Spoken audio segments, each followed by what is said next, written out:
Annyeonghaseyo Robun. Sebelum mulai, pastikan kalau kalian sudah menonton ringkasan episode sebelumnya ya. Selain itu, jangan lupa subscribe dan pencet lonceng buat tahu updatean sinopsis film atau serial lainnya. Like dan komennya juga jangan lupa. Yuk, tanpa lama-lama, kita mulai. Sijak! Suryeon dan Junki berhasil melarikan diri. Keduanya pun berbincang. Junki berkata bahwa sebenarnya ia adalah Judante yang asli. Ia menceritakan bagaimana Dante menghabisi kedua orang tuanya, mengambil harta kekayaan mereka, mengurungnya di sebuah rumah sakit jiwa, dan berhasil kabur dari pencarian dengan mencuri identitasnya. Sebagai penonton, kita pun akhirnya dibuat paham mengapa Dante sampai nekat membunuh mantan suami Suryeon di season pertama. Rupanya, menikahi Suryeon juga merupakan upaya Dante untuk menyempurnakan identitas barunya. Dalam perbincangan tersebut, Junki menceritakan apa yang sebenarnya terjadi saat kematian Logan. Ia mengaku melihat sosok kakek tua misterius yang ia yakini sebagai Dante. Melihat tujuan mereka yang sejalan, kini keduanya resmi berkumpul dalam kubu yang sama. Sesuai rencana, anggota Hera Club berkumpul di tengah malam untuk mengubur tembikar era Joseon di situs pembangunan listrik Opyong. Setelahnya, mereka pun membahas apa yang terjadi di hari ujian masuk Universitas Seoul. Di sana, Dongpil baru tahu kalau ternyata Jennie gagal dan bahkan tidak menyanyi sedikit pun di hari ujiannya. Ia pun khawatir dan bergegas pulang untuk mengantarkan Jennie keesokan paginya, tapi Jennie menyambut dingin tawaran tersebut. Ia sudah tahu soal pemenjaraan Dongpil dan marah besar karena ayah dan ibunya terus-menerus membohonginya. Mari marah sekali saat tahu Seokyeong, atau lebih tepatnya Dante, membocorkan rahasia tersebut.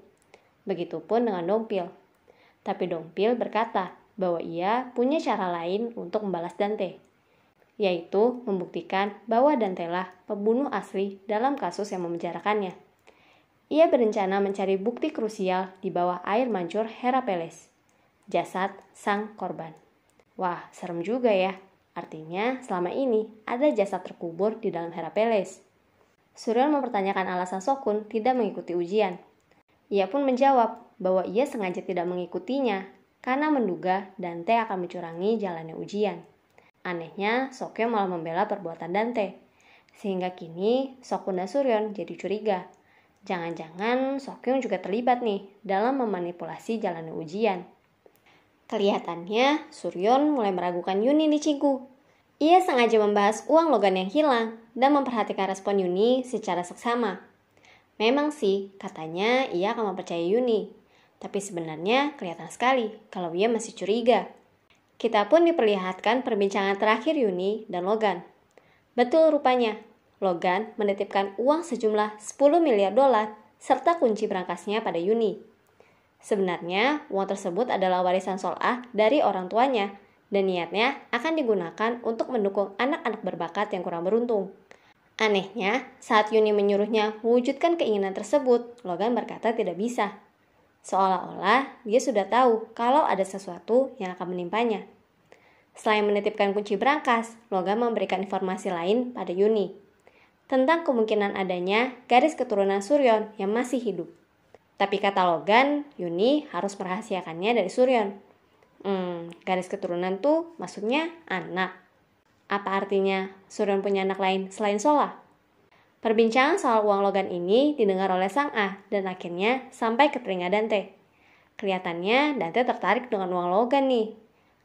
Emang dasarnya otak serakah ya, dengar duit sedikit langsung pengen ngembat. Jennie takut sekali kalau fakta pemenjaraan sang ayah akan membuatnya kembali dirundung. Sampai-sampai ia berniat mengakhiri hidupnya. Untungnya, Rona menghentikan dan berusaha menguatkannya. Melihat hubungan mereka, rasanya senang banget ya Cinggu. Meskipun sempat bertengkar beberapa kali, Rona dan Jennie selalu ada untuk satu sama lain. Yang kasihan sih, Eunbyul. Sudah keluarganya hancur, orang tuanya tidak menengok. Mau memulai hidup baru dengan Bunhong, ternyata aslinya Bunhong psycho juga. Lihat Eunbyul memainkan video penampilan Sojin di YouTube saja, Bunhong bisa langsung kesetanan. Main tangan pula. Jadi heran juga ya, sebenarnya apa sih alasan Bunhong membawa Eunbyul? Kenapa kini ia bersekutu dengan Dante? Apa motif sebenarnya?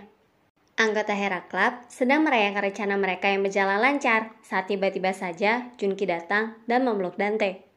Seakan-akan hubungan keduanya sedekat dan sebaik itu. Dante kelihatan syok sekali saat mengenalinya. Ia pun berusaha memperingatkan Junki untuk tidak macam-macam. Sayangnya, Junki tidak gentar. Tak berhenti di situ, Junki bahkan sengaja datang ke Hera Palace dan memaksa Dante untuk membiarkannya menginap di sana. Dante sih sebenarnya keberatan, tapi ya dia tidak bisa berkutik. Melihatnya, Sojin pun paham. Sepertinya Junki menyimpan rahasia besar Dante. Ia pun sengaja mengikuti apa saja permintaan Junki karena tahu hal tersebut akan mengusik Dante, termasuk mengadakan acara makan malam. Lagian Dante cari gara-gara aja nih sama Sojin, pakai segala mengacaukan ujian Unbiol.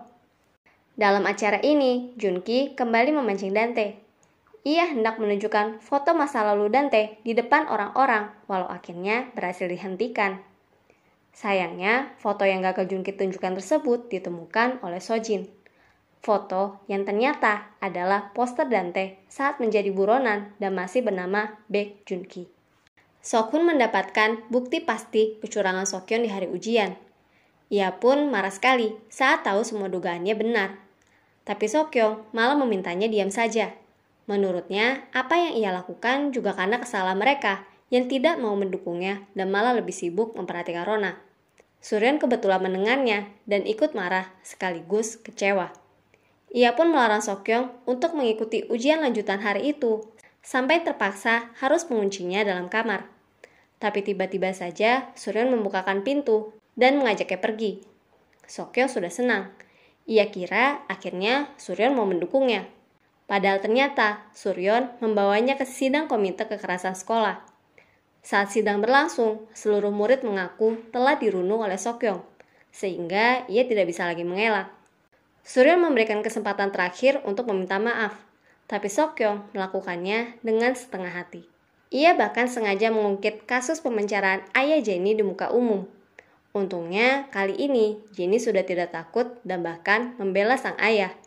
Akibat perilaku Sokyeon tersebut, mau tidak mau, dengan berat hati, Suryeon harus mengeluarkan Sokyeon dari sekolah. Artinya, Sokyeon tidak bisa lulus dan bahkan tidak bisa berkuliah. Duh, kebayang banget gak sih sulitnya jadi Suryeon? Di satu sisi, ia harus bersikap objektif sebagai direktur sekolah. Tapi di sisi lain, hatinya sedih sekali karena masa depan anaknya hancur. Amarah Sokyeon memuncak.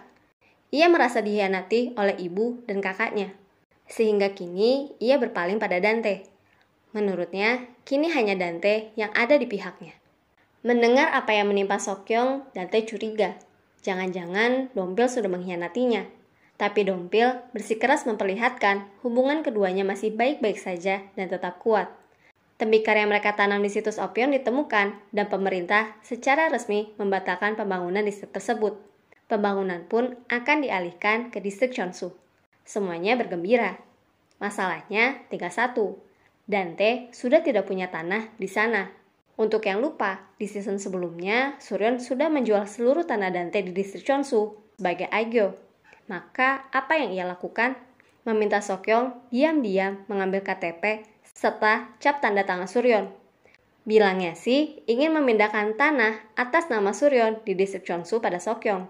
Padahal sih Mimin yakin banget. Dante pasti hanya memperalat Sokyeon. Ia sengaja memindahkan tanah itu atas nama Sokyeon, supaya kelak tanah itu menjadi miliknya. Yuni memulai pencarian garis keturunan Suryeon yang Logan singgung.